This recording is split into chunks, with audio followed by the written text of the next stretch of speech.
metro area has 20 million people, but they don't have a big river that goes through it. The LA River is man-made. It's literally a drainage system, right? It's really not a true big river. It's not, all right? So they have to get the vast majority of their water from the aqueduct. The aqueduct is what feeds LA. That's what gives LA their drinking water supply, all right? Denver does not have a significant water supply, so they have to dam an area to make sure they divert water that goes into Denver. Same thing with Phoenix, all right? And finally, the growth of Dallas from 1980 to 2020. Houston from 1980 to 2020. The growth is going to continue.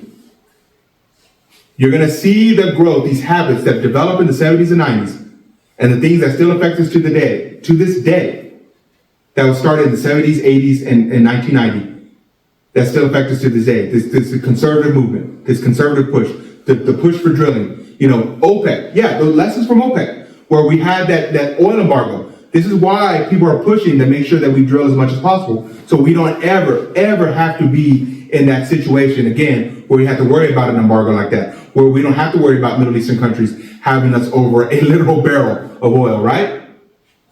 So we're learning the lessons of the oil embargo, and we still apply them to this day. So this is why it's important to learn this decade, because a lot of those lessons that we learned in the 70s, 80s, and 90s, we're making sure that we don't repeat, and we're also making sure how people were able to get into power by using the Heritage Foundation and the push of the conservative agenda.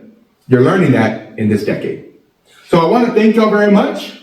I hope that y'all enjoyed this. I mean, like I said, this is just used as an emergency need if you're needing a presentation of notes. So you can use this in order to help you understand these notes a bit better instead of just reading them. So this will be available for y'all. Y'all can use this for whatever y'all see fit. I hope this was helpful, and I hope that you have a successful Unit 10 test, and hopefully we get ready for the STAR and everything will work great. Thank y'all very much, and y'all have a good evening.